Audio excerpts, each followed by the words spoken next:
Shalom, cette semaine, Parashat Emor, on va se concentrer sur le premier mot de la Parashat. Parashat Emor, c'est le nom de la Parashat, et on sait que le nom d'une Parashat, il a été institué comme minhag, comme coutume finalement par les Bnei Israël. On sait aussi que les coutumes, minhag Israël, Torah, une coutume, ça fait partie de la Torah, et on sait, comme nous explique le Maharal de Prague dans son livre Gourarié, au début de son explication sur la Torah, au début du livre de Bereshit, que Torah c'est Milshon Hora'a, c'est-à-dire que la Torah finalement, ce qu'elle représente, c'est des enseignements. Elle est là finalement pour nous éduquer, pour enseigner des principes. Et par conséquent, le nom de la paracha, donc est un minhag c'est de la Torah, ce sont des enseignements, donc le nom de la paracha, il y a un enseignement qui vient du nom de la paracha. Et la question est justement de savoir de quel type d'enseignement il s'agit. Le mot Emor. Emor, c'est dit. Alors on pourrait dire, Emor, c'est Emor et la Kohanim. Akadosh Baruch Hu, ici au début de la paracha, demande à Moshe Rabbeinu de parler aux Kohanim. Par conséquent, on pourrait penser que ce mot, Emor, ce titre, dans la mesure où il s'agit de parler aux Kohanim, ne concerne qu'un enseignement qui est dirigé vers les Kohanim. Mais dans la mesure où, dans le nom de la paracha, la paracha ne s'appelle pas Emor et la Kohanim, ça aurait pu être le nom, mais Emor. Alors on comprend que dans un deuxième niveau, il y a ici un mot qui veut donner un enseignement à tous. Finalement, parle. Alors parle. Et en quoi parle peut-être un enseignement? Alors on pourrait dire, c'est le fait de parler de Torah. Parler de Torah, c'est quelque chose qui est important. C'est vrai, mais on n'aurait pas eu besoin de ça dans la mesure où il y a marqué dans la parasha de Veitranan, tu enseigneras ces enseignements à tes enfants et tu en parleras. Donc on a déjà pu se considérer par le Rambam ce verset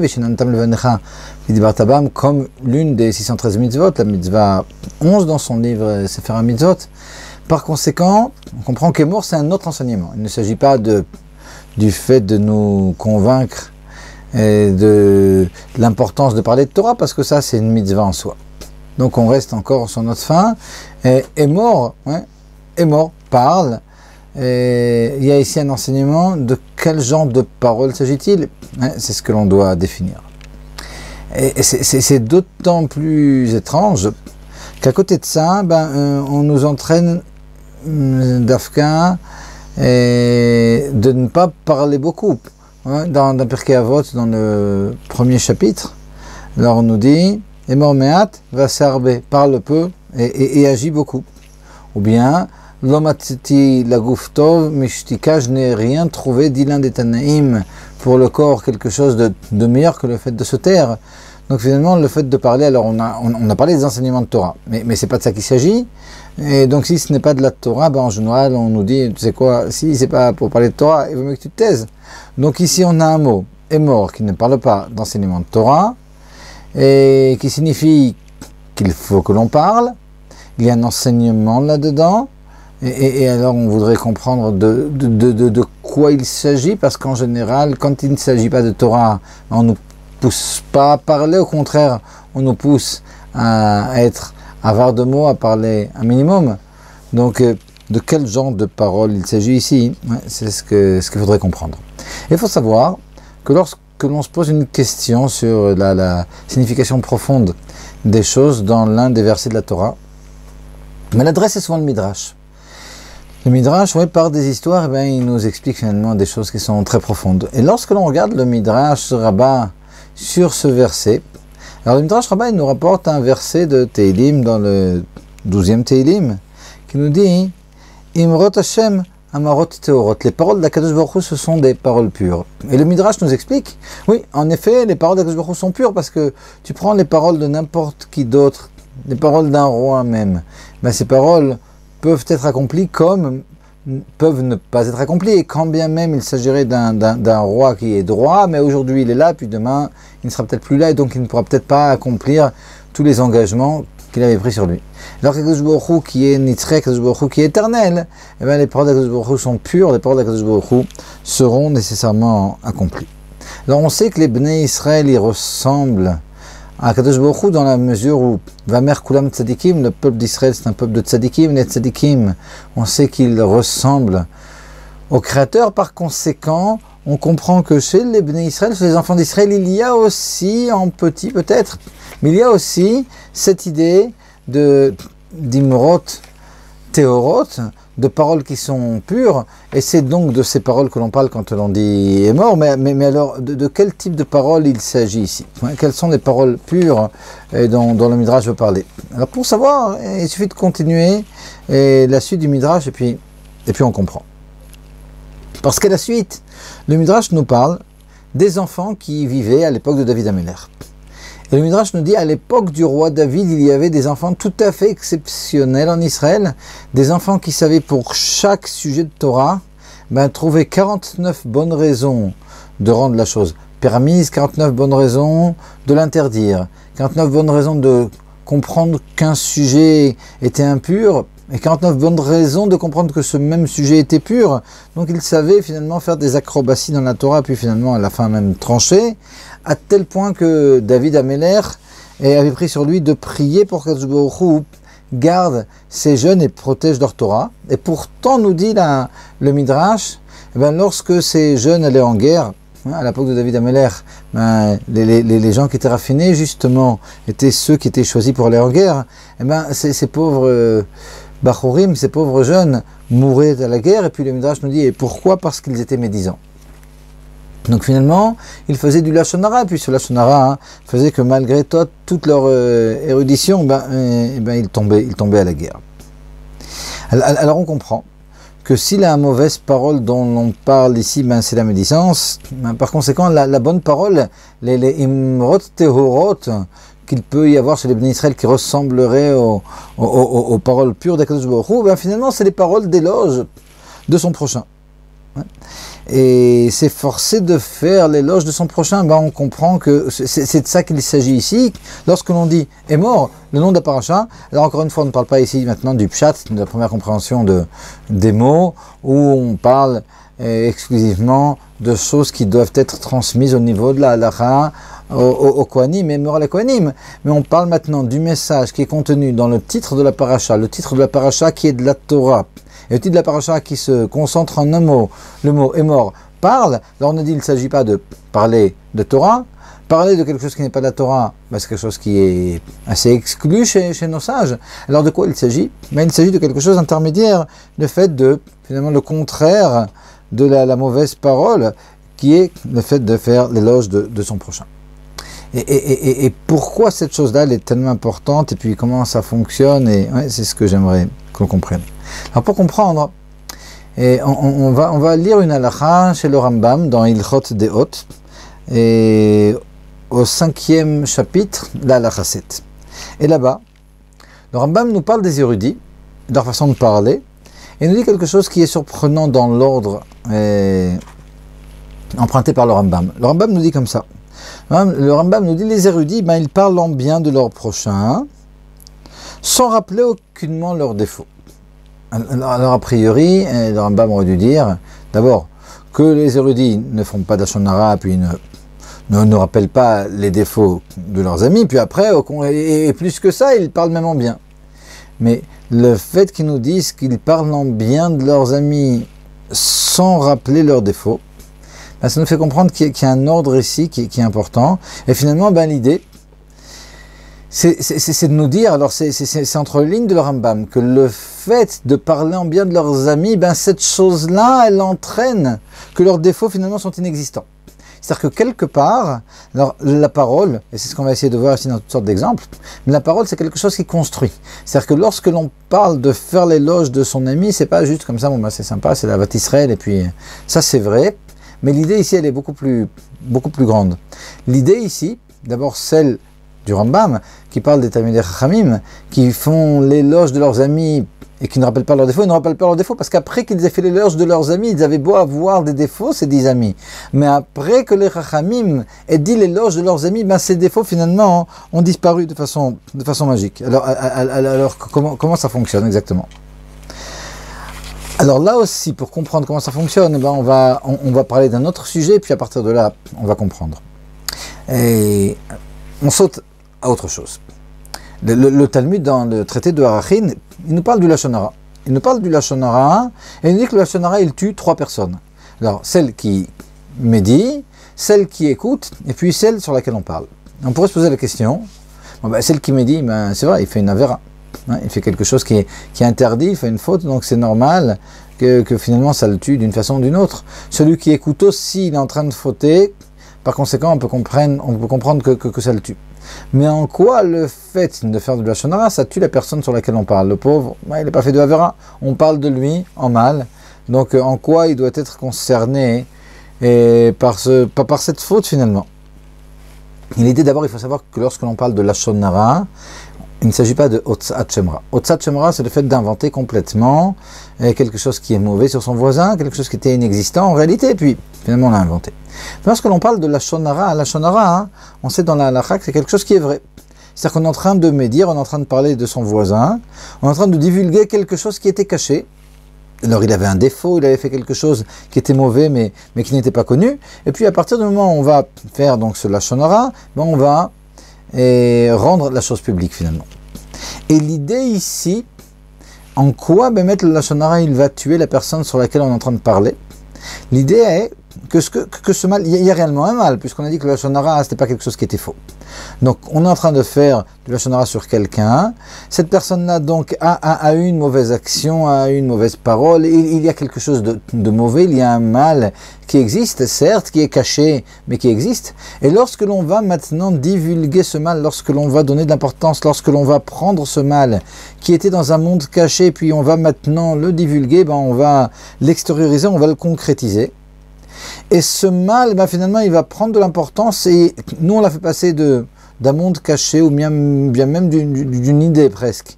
Ouais, quelque chose que certains savaient, mais en tout cas, c'était pas passé dans le domaine de la parole. Et dans la mesure où on l'a fait passer dans le domaine de la parole, finalement, on lui a donné de l'importance. Et du domaine de la parole, il pourra maintenant même se transformer en accusateur et passer dans le domaine de l'action et puis tuer celui sur lequel on a parlé. Finalement, Akadosh Baruch Hu, il aurait peut-être été prêt à passer sous silence c'est cette mauvaise action qui avait été faite et puis qui était vraiment sous silence pour le moment. Ouais. Alors il aurait fallu peut-être que la personne évidemment se raffine, mais Akadosh Baruch Hu n'aurait peut-être pas puni la personne directement, elle aurait attendu, elle aurait donné du temps, puis et en fin de compte, cette chose peut-être aurait été effacée. Et puis quelque part dans la mesure où elle a été prononcée, ça y est, maintenant on l'a fait descendre dans ce monde, on l'a divulguée, on lui a donné de l'importance, elle se concrétise, elle s'est transformée de quelque chose de caché en parole, et cette parole finalement, elle va se transformer en action, et on va voir que la parole réellement agit, et donc c'est ça la gravité. Ouais. Et ça rappelle autre chose. Vous savez que les sages, au traité de Brachot, au traité de Ktuvot, ils nous disent de lo liftoach pe la Satan, de ne pas ouvrir la bouche au Satan. Mais c'est exactement la même chose. Qu'est-ce que c'est qu'ouvrir la bouche au Satan finalement? Il y a quelque chose qui était dans la pensée, on pensait à quelque chose qui était peut-être problématique, et puis finalement on a exprimé cette chose, et à partir du moment où on l'a exprimée, elle s'est concrétisée, puis là aussi, elle peut finalement nuire. C'est exactement la même idée. On a une histoire qui est rapportée dans le livre Hayom Yom. Hayom Yom, vous savez que c'est un livre de dictons qui a été écrit par le Rebbe d'après les dictons qu'il a entendus de son beau-père. Et dans le Hayom Yom du 29 Tishrei, alors racontait quelque chose de tout à fait surprenant. Là-bas, on nous raconte que dans la Bet Knesset du Baal Shem Tov à Mejiboj, et un chassid qui s'était énervé sur son ami, alors avait dit qu'il allait le déchirer comme un poisson. Alors bon, c'est des mots qui ne sont pas très sympathiques, mais ce n'est que des mots a priori. Et là, le Baal Shem Tov a été complètement ébranlé, puis il a demandé à ses élèves, à ce moment-là, de se donner comme ça les bras, l'un à l'autre comme ça en cercle, et de fermer les yeux, quelque chose qui arrivait souvent chez le Baal Shem Tov quand il voulait faire passer une idée. Et puis lui-même a pris donc les deux élèves qui étaient à côté de lui, puis il a mis comme ça ses bras sur leurs épaules, donc ils étaient comme ça tous en cercle à se donner comme ça les bras, puis à se concentrer, les yeux fermés. Et puis tout d'un coup, alors le Baal Shem Tov leur a fait passer une vision, ils ont tous vu le chassid en question et qui avait été menacé d'être déchiré comme un poisson, tout à fait déchiré comme un poisson. Et donc finalement, ce qu'ils ont compris, c'est que cette parole, elle avait agi. C'est-à-dire que il aurait pu se faire même que cette personne meurt, mais en attendant, cette parole, déjà, le fait d'avoir été prononcée, et immédiatement après avoir été prononcée, au niveau spirituel, au moins, il s'était passé quelque chose. Il y avait une déchirure qui avait été faite, comme un poisson, chez l'ami. Donc on voit à quel point cette parole, lorsqu'une idée finalement reste comme idée, elle est encore dans un monde caché. Et dans la mesure où on l'a fait passer maintenant sous forme de parole, ça y est, on a déjà fait le pas vers l'action. Et puis l'action, elle peut finalement prendre de l'ampleur et être extrêmement grave, un peu comme ce qu'on a dit, ne pas ouvrir la bouche au Satan. Donc c'est quelque chose c'est quelque chose auquel il faut faire attention. Mais là maintenant on a parlé de mauvaises paroles. Puis on est en train de parler au début de Émor, qui représentait finalement, d'après ce qu'on avait compris, le fait de faire des éloges de son ami. Et puis ce qu'on avait dit, c'était qu'on comprenait d'après le Rambam, qui nous disait que le Talmid Racham parle en bien de ses amis, fait des éloges et ne dit pas de mal. Alors finalement l'idée dans cet ordre de parler en bien et de ne pas faire de mal, on s'était interrogé sur cet ordre qui était a priori inversé, c'était de dire, on avait dit, qu'il parle en bien, et le fait qu'il parle en bien, finalement, ce bien-là qui a été prononcé entraîne que le mal disparaît. C'est exactement l'idée.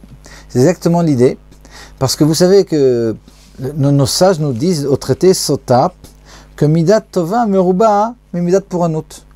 Une bonne qualité, un bon agissement finalement, c'est quelque chose qui est récompensé par Akadosh Baruch Hu, beaucoup plus qu'un mauvais agissement est puni. Alors d'où on apprend ça? On apprend ça de Parashat Yitro, où la Torah nous dit que Akadosh Baruch Hu, il se rappelle des fautes des fauteurs sur leurs descendants, pour peu que les descendants soient aussi des fauteurs, jusqu'à Al-Shileshim Val-Ribeim, jusqu'à 4 générations, si les descendants font les mêmes fautes que leurs ancêtres, ils auront même à endosser le poids des fautes de leurs aïeuls. Ouais. Alors ici, on comprend qu'il s'agit de 4 générations. Mais à côté de ça, la même Torah dans Parashat Yitro nous dit que il fait du bien à l'afim, donc c'est élève c'est 1000 à l'afim, c'est au moins 2000. Donc Akadosh fait du bien jusqu'à 2000 générations. Et 2000 générations, 2000, c'est 500 fois plus que 4. Donc quand il s'agit de se rappeler de mal des ancêtres, c'est jusqu'à la 4e génération. Lorsqu'il s'agit de bien, jusqu'à la 2000e génération. Par conséquent, on apprend de là, et puis c'est rapporté dans Rashi, là-bas par Yitro, mais la source, c'est dans la Gemara de Sota, à la page 11a, c'est de dire que Midat Tova Meruba Midat pour Anout, donc quelque chose finalement qui est bon, il est récompensé par Akadosh Baruch Hu beaucoup plus que n'est puni quelque chose qui est mauvais. Et par conséquent, si on a compris, d'après l'histoire de Hayom Yom, et avec l'histoire du type qui est transformé en poisson, avec ce qu'on a expliqué sur le Lashon Hara, que le Lashon Hara il tue la personne sur laquelle on parle parce qu'il y a quelque chose qui était dans un monde caché qu'on a concrétisé. Il y avait réellement un mal qu'avait fait cette personne, mais ce mal il était encore caché, puis maintenant il se concrétise, etc. Mais si les bonnes choses fonctionnent 500 fois mieux que les mauvaises choses, si le mal qui est prononcé, c'est quelque chose qui peut se concrétiser, qui peut se retourner finalement contre celui sur lequel on est en train de parler, a fortiori lorsque l'on fait des éloges de son prochain, ces éloges-là, elles ont réellement la particularité, comme ce qu'on a compris chez le Rambam, de pouvoir complètement changer en bien le prochain. C'est-à-dire que si vous voyez finalement un défaut chez votre ami, alors quand on parle de l'Elamed et Srout, de ce que nous disent les Chachamim, de toujours voir le bon côté des choses chez nos amis. Alors le Pshat, d'après les commentateurs qui nous parlent dans Maseret Avot, de parler en bien finalement les Chavsrout de ses amis. Le Pshat, c'est lorsque je vois quelqu'un qui fait une action et puis je ne sais pas si cette action est bonne ou mauvaise, il manque des éléments, j'ai l'obligation de bien l'interpréter. Mais il y a quelque chose il y a même un deuxième niveau. Quand bien même je serais sûr que cette chose est une chose qui est mauvaise, bien interpréter, ce serait lui trouver et circonstances atténuantes finalement. Et le fait de lui trouver des circonstances atténuantes, ben, ce qui est extraordinaire, c'est que réellement ça va changer la personne en bien finalement. Ces petits éléments que l'on trouve qui peuvent lui donner quelque part certaines justifications. Alors évidemment, il n'y a pas de justification qu'une personne peut se donner à elle-même sur des mauvaises actions, que Dieu nous donne les forces de faire, d'accomplir toute la Torah, etc.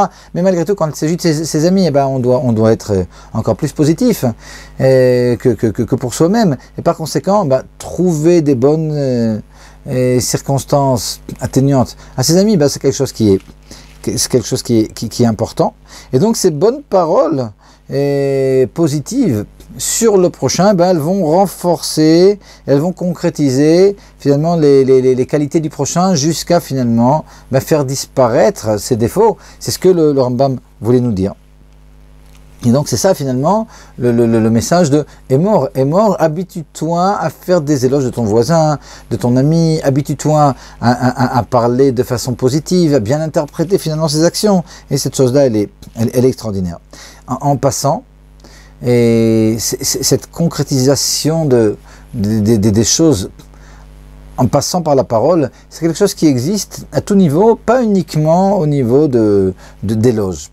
Et le Admour Hazaken, dans ses Ma'amarim Ktsarim, il y a un recueil de Ma'amarim, de discours courts du Admour Hazaken, qu'il avait écrit avant qu'on lui donne la possibilité dans les cieux et de pouvoir parler longuement de Chassidut. Alors au début c'était plus codé, des choses beaucoup plus concises. Et donc il y a un recueil de Ma'amarim Ktsarim, de courts et discours du Admour Hazaken. Et dans ce livre, à la page 464, alors il raconte quelque chose qui est intéressant. Et c'est que son maître, le Maguid de Mezerich, avait l'habitude, lorsqu'une idée comme ça lui tombait du ciel, ben, il avait l'habitude de l'exprimer. Alors il avait un grand chidouche, maintenant quelque chose de tout à fait nouveau, et quelque chose d'extrêmement profond. Il savait même souvent que personne de ses élèves ne pourrait, ou des personnes qui étaient présentes au moment où cette idée lui était parvenue finalement, ben, il savait que personne ne pourrait peut-être la comprendre. Mais malgré tout, eh ben, il avait pris l'habitude d'exprimer toutes ces idées en se disant, ben, de toute façon, à partir du moment où j'ai pris cette chose-là, qui est de la Torah, mais qui est uniquement dans un monde d'idées, et que je l'ai exprimée dans la parole, ben maintenant cette chose-là, cette idée de Torah, ben, elle se concrétise dans le monde, et ça permettra à quelqu'un qui est même de l'autre côté de la planète, ben, de pouvoir maintenant capter cette idée. Finalement, donc, la même idée de prendre des choses qui sont dans un monde caché, de prendre des choses qui sont dans des idées, de les exprimer dans la parole, et de cette parole, eh ben, cette chose-là, finalement, ben, elle arrive dans le monde, elle se concrétise, d'autres personnes maintenant pourront arriver aux mêmes conclusions, et d'autres personnes pourront même être influencées par ces paroles de façon active. Et ça, c'est quelque chose de vraiment spécial. Donc pour revenir maintenant au mot Emor, ben, c'est exactement ça. Si on s'était posé la question, le nom de la paracha, Emor, parle. Alors on a un message ici, hein, au-delà de tout ce que la paracha a voulu nous dire dans le pshat, mais ici on a une injonction de parler. Alors on avait dit, parler de Torah, c'est déjà dit ailleurs. Parler, si ce n'est pas de la Torah, on nous dit au contraire, habitue-toi de terre. Par conséquent, parler ici, c'est parler en bien de son voisin, faire des éloges de son voisin, parce qu'en faisant des éloges de son voisin, finalement, on va le rendre meilleur. D'ailleurs, on peut faire un rapport entre cette façon de se comporter, et puis ce que nous dit le Rabbi Moharach, le 4e Rabbi de Lubavitch, et dont le dicton par excellence était l'Echatrila River, de faire les choses a priori par au-dessus. Alors dans ce dicton, il nous dit, bah, les gens ont l'habitude, en général, de faire les choses par en dessous, puis si ça marche pas, ben, ils les font par au-dessus. Et moi, ben, je prétends qu'il faut a priori faire les choses par au-dessus. Alors, qu'est-ce que c'est par en dessous? Qu'est-ce que c'est par au-dessus? Alors, l'une des explications, c'est que faire les choses par en dessous, ben, c'est faire les choses avec beaucoup de travail et finalement combattre le mal. Alors, combattre le mal, ça veut dire qu'on est avec le mal, et puis c'est quelque chose qui est assez dangereux, qui est assez fatigant, et qui réussit pas tout le temps. Et le Khatrila Riber, finalement, c'est de rajouter dans le monde du bien, et ce bien, il a un effet, comme nous dit le Baal Shem Tov, et puis tout le monde connaît ce dicton, qu'un petit peu de lumière, elle repousse beaucoup d'obscurité.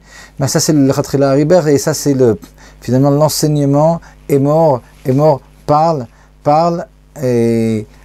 bien de ton prochain, fais des éloges de ton prochain, essaye de lui trouver des circonstances atténuantes à toutes ces choses et exprime-les. Et Bezrat Hashem, de cette façon-là, on changera nos amis en bien, on se changera nous-mêmes en bien, on changera le monde en bien, on rajoutera de la lumière dans le monde. Et de cette façon-là, Bezrat Hashem, on aura la chance d'être ici non seulement les spectateurs, mais les acteurs de la Géoula.